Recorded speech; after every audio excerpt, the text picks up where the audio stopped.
Hi friends, Basha's கிச்சனில் இன்றைக்கி நம்ம ஒரு டின்னர் ரெசிபி பார்க்க போகிறோம். யூஸ்வலாக வீட்டில் கோதுமை தோசை செய்ய போகிறோம் அப்படின்னு சொன்னோன்னா வேண்டவே வேண்டாம் அப்படின்னு சொல்லுவாங்க. ஆனால் இந்த வீடியோவில் டேஸ்டியான க்ரன்ச்சியான கோதுமை தோசை எப்படி செய்கிறதுன்னு உங்கள் கூட ஷேர் பண்ணியிருக்கேன். வாங்க பார்க்கலாம். இதுக்கு ஃபஸ்ட்டு 1 கப் கோதுமை சேர்த்துக்கோங்க. சின்ன கப்பில் 1 கப் ரவை சேர்த்துக்கோங்க. எந்த கப்பில் ரவை சேர்த்துருக்கீங்களோ அதே கப்பில் அரிசி மாவு சேர்த்துக்கோங்க. இந்த 3ஓட ப்ரொபோர்ஷனில் தான் இந்த கோதுமை தோசை வந்து நல்லா நம்மளுக்கு கிறிஸ்பியாகவும் க்ரன்ச்சியாகவும் வரப்போகுது. அதே மாதிரி கோதுமை தோசையோட பிளாண்டான டேஸ்ட் போகிறதுக்காக இதில் கொஞ்சம் மசாலா சேர்த்துக்கலாம். மசாலாவில் கொஞ்சம் ஜீரகம், வெறும் மிளகாத்தூள், அப்புறம் கொஞ்சம் உப்பு சேர்த்துட்டு எல்லாத்தையும் நல்லா மிக்ஸ் பண்ணிக்கோங்க.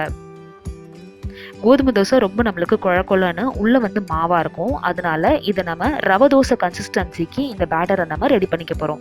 அதாவது யூஸ்வலாக செய்கிற தோசை மாவோட கொஞ்சம் வந்து இது தண்ணியாக செய்ய போகிறோம். இப்போ இதில் 3லேருந்து 4 பூண்டு பல்லு சேர்த்துட்டு கொஞ்சம் வந்து இதில் கருவேப்பிலை சேர்த்துக்கலாம். கொத்தமல்லி இருந்துச்சுன்னா நீங்கள் அதுவும் சேர்த்துக்கலாம்.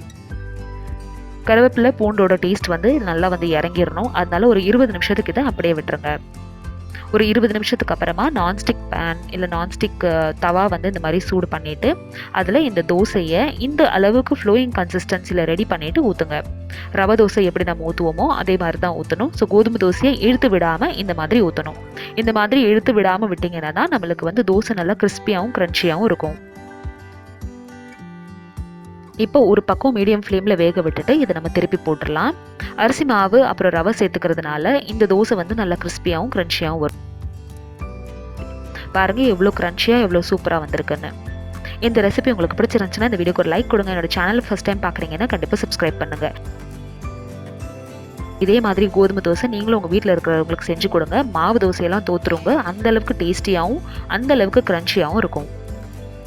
இந்த தோசைக்கு இன்றைக்கி நான் சைட் டிஷ்க்கு வேர்க்கடலை சட்னி ப்ரிப்பேர் பண்ணியிருக்கேன். இதுக்கு நீங்கள் தக்காளி சட்னியும் செய்யலாம், ரொம்ப நல்லாயிருக்கும்.